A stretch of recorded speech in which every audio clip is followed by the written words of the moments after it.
Good evening, good afternoon, wherever you find yourself in this weird, wild, wacky world of ours, and welcome to the exciting Summit of Darkness in Dublin.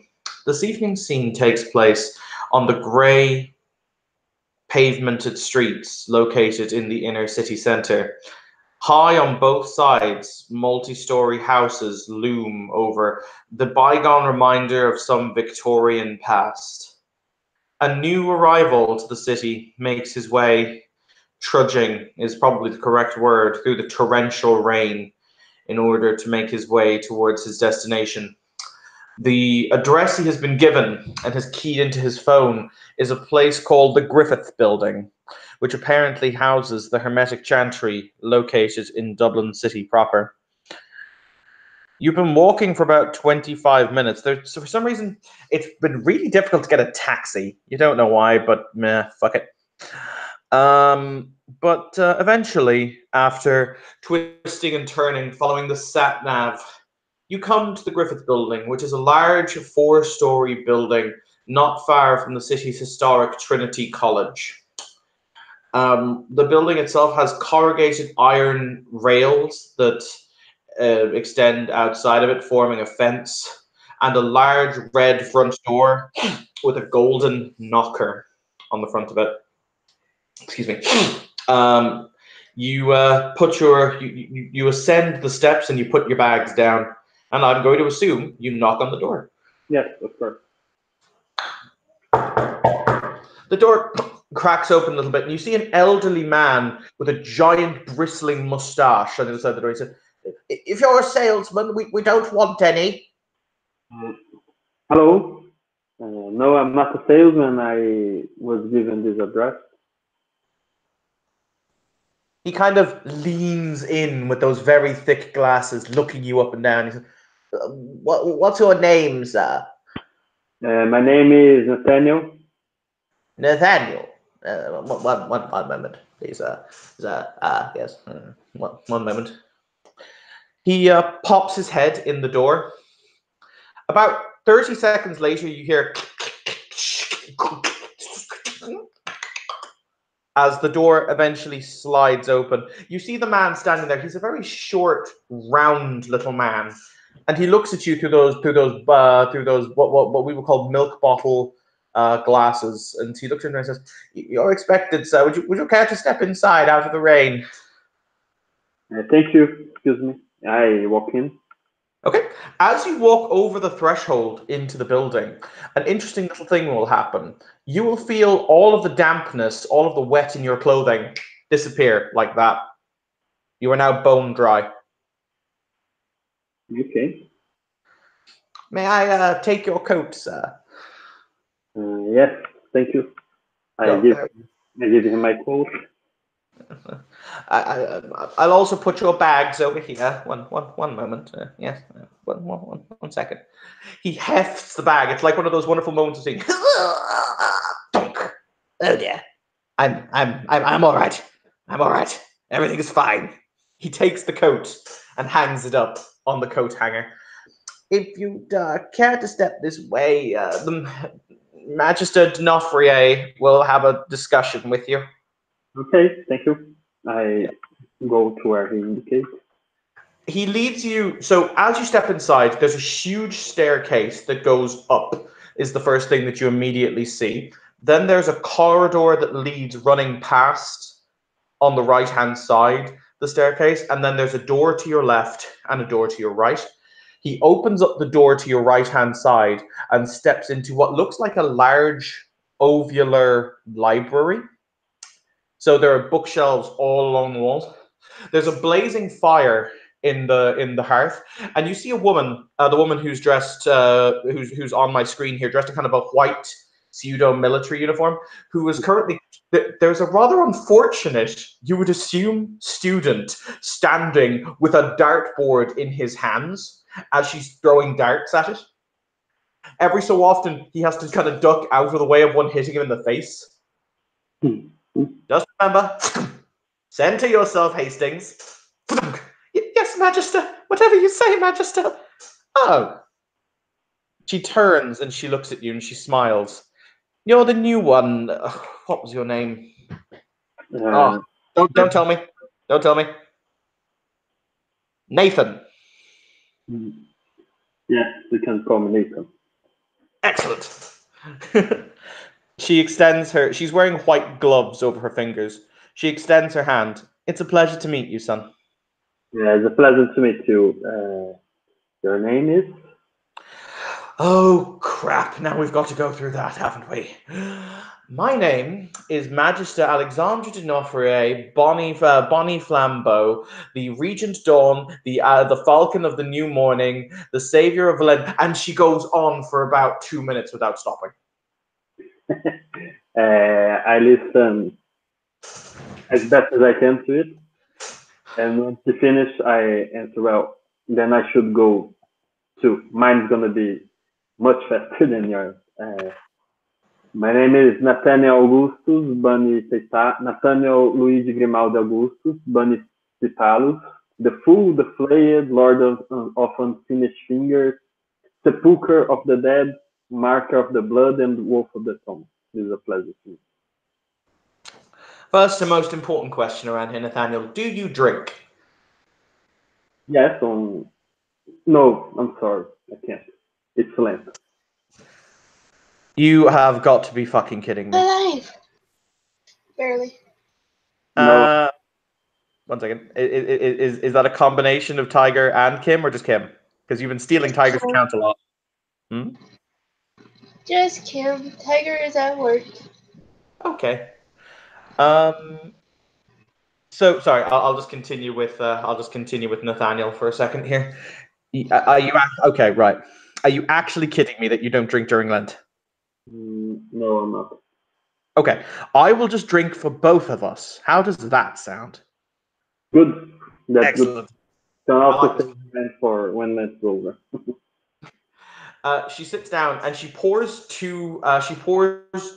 whiskey into 2 glasses. She then shrugs, pours 1 glass into the other, and just downs it.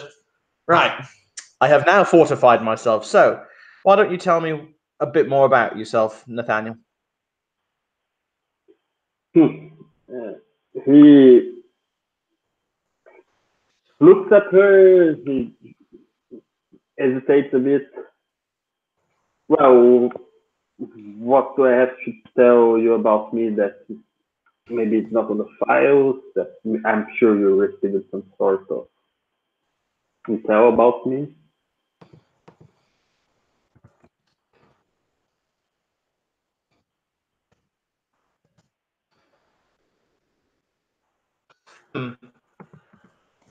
Well, all right. Let me ask you this. Why is it? Now, I'm genuinely curious. The files can tell me a bit about what you've done, but they can't really tell me about you, can they? So I want to hear about you from your own mouth. Why is it that you do the things you do? Why is it that you fought the battles you fought? Why are you you? Why are you sitting here? I don't know. It's I think people will spend their whole life trying to answer that question. I can say you that I do what I do because it's what I want to do. Of course, that the fact that I was basically inside the order since I was a kid, since my parents were hermetics. Of course, it has a big influence on me, but I do what I do because it's my will. That is a very good answer. Ultimately, you can be told to do something as many times as you want. However, if you don't want to do it, it's literally like trying to get a jackass to water. Trust me, I've tried it. It's really difficult and not all that rewarding. Yeah, exactly.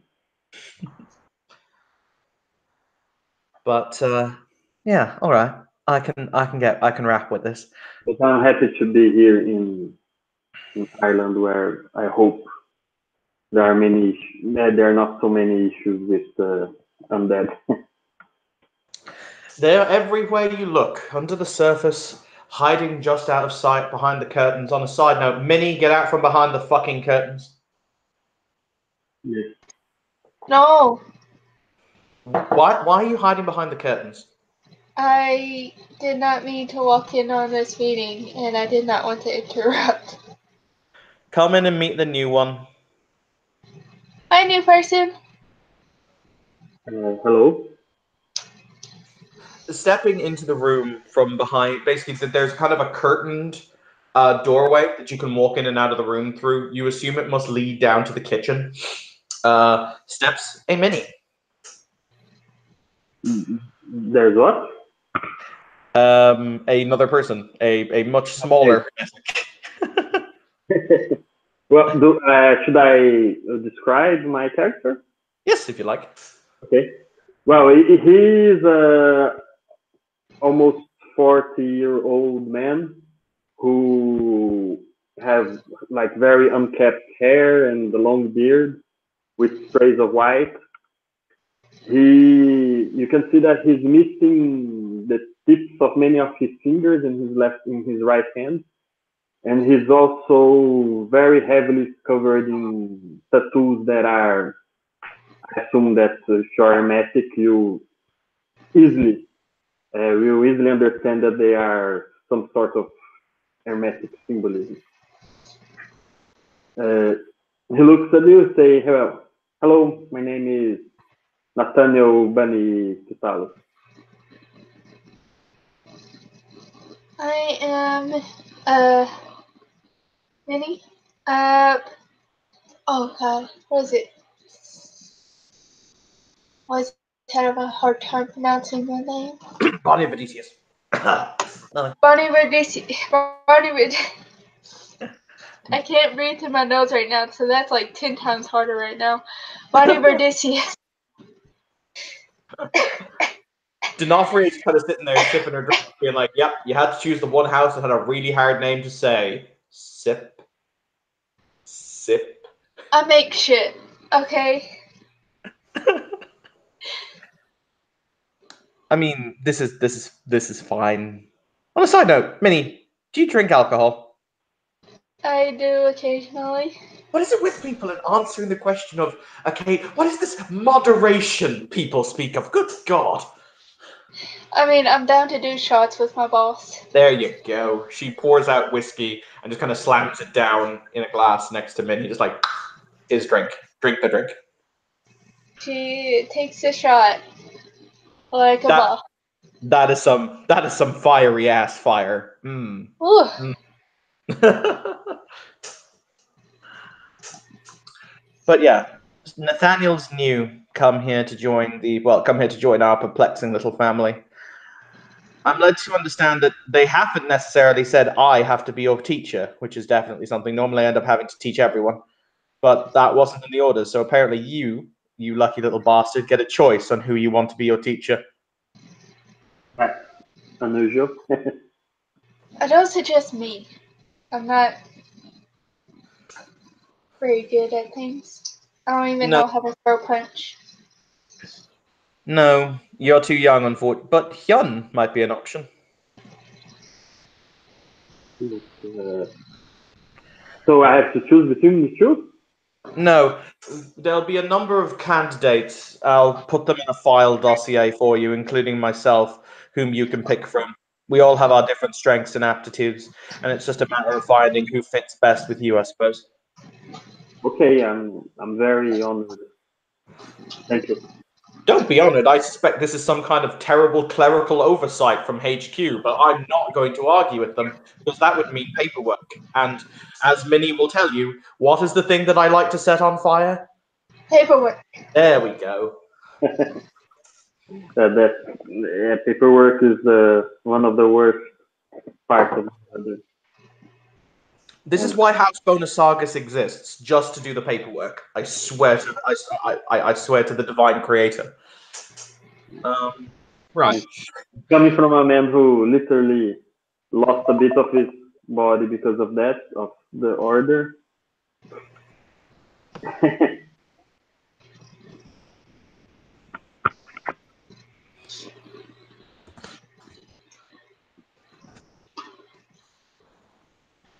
Well, as I said, so have you arranged accommodation, or do you want us to put you up here?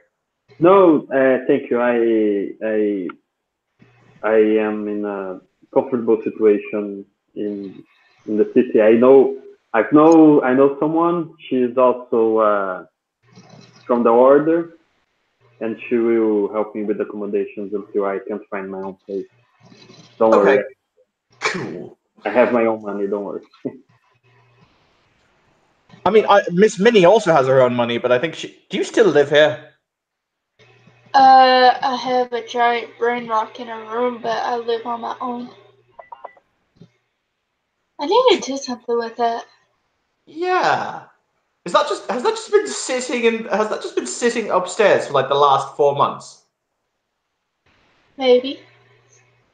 We're bad at things. We're bad at actually doing the things that we should. Also, Theodos still has an ancient piece of mysterious carving text that we should probably look into before it starts sending him more messages. I mean, to be honest, the last time I tried to do something with the giant brain rock, it broke my other foot. Oh. You just don't have any luck when it comes to your feet, do you? No. Oh, all right.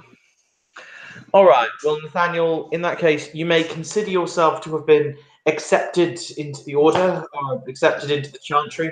I will have your name put down in the book of names and records. Okay. Hmm? Okay. Yes. Thank you.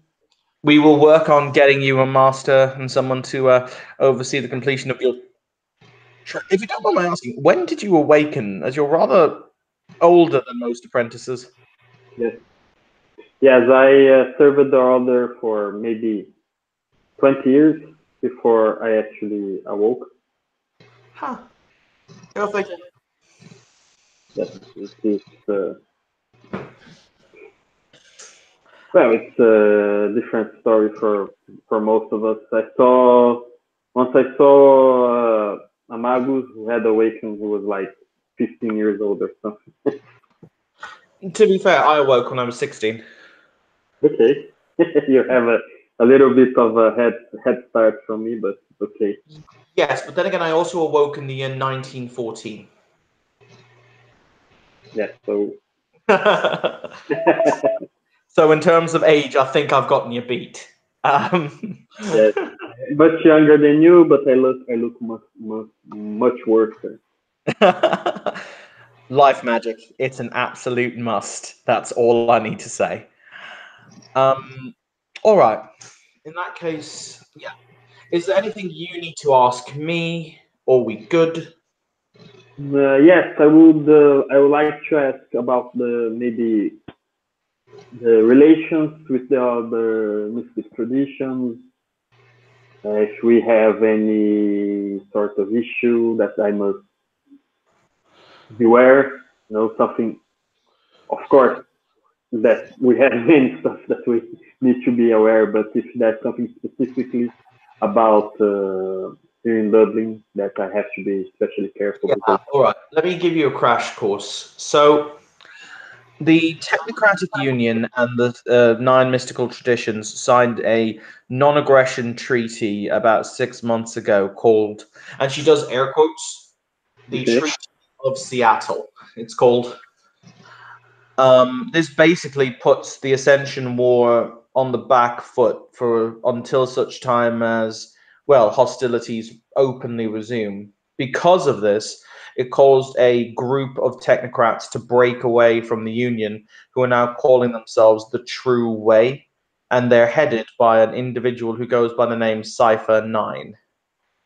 Okay. Who's an absolute prick. They've basically sworn that they are not going to end the war until such time as the reality deviants, aka us, are all dead. And they've been very active around Dublin recently in order to try and do something, but we're not exactly sure what. Okay.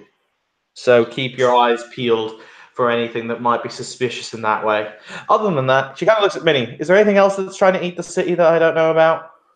There's the Monkey King thing, and there's the thing from Duncan's book, which I'm really mad at Duncan about, like, seriously. Was that the thing that Master Siren had to pull Gook out of your face? Yes! Yeah. Okay. Thanks. I guess. All right, I would think that's it. Thanks a lot for the.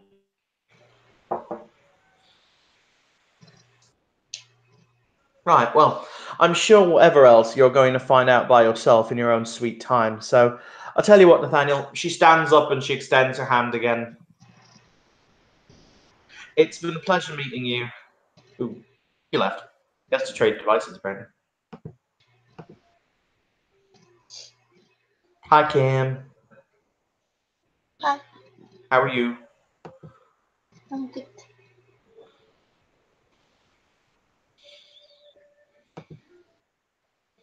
So, like, should I get a master? Or You already have one, technically. technically? Yeah, you know Alexandros. He's kind of crazy and lives in the basement. Oh, yeah. Maybe you and him should poke that rock thing. Yes. We should get somebody to carry it because I don't want to break a foot again. Honestly, you and your feet. I mean, it's just this rock. It's malicious, I swear. What, just against your feet? Yes. Okay.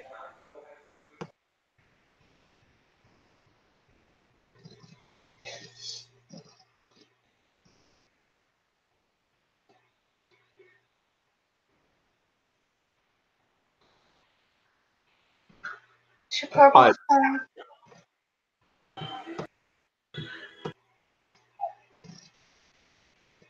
Sorry, I If it didn't mean. What was that, sorry?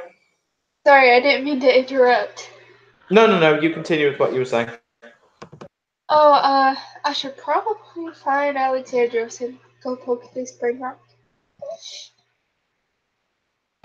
As I said, but basically, when it comes to Alexandros, we find it best to just let him do his work. Occasionally, we just put plates of food in front of his laboratory door, and sometimes the plates of food are even cleaned when we come back.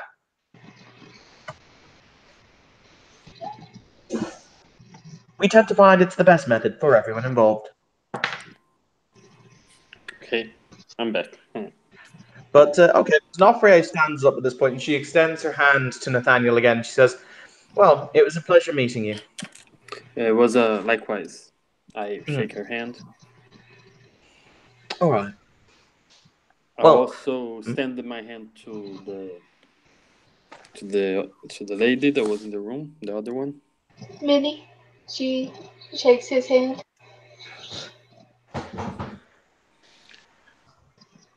Right. Well, I think that I was on 187 points. Magister, are you sure you want to be throwing darts after you've had that much to drink? Shut up, Jeremy. Yes, Magister. Well, if there is nothing else, excuse me. As I said, it's been a pleasure. Come back anytime. Oh! Oh! Oh, that one's gonna sting. Okay, Nathaniel, he leaves the room. I'm gonna get a first aid kit. That might be a good idea. Did I get your eye? Nearly. Oh. And on that pleasant note, we are going to end our introduction scene. So thank you, players, for playing. Thank you, watchers, for watching. There's been another scene in Darkness in Dublin. Have a pleasant evening.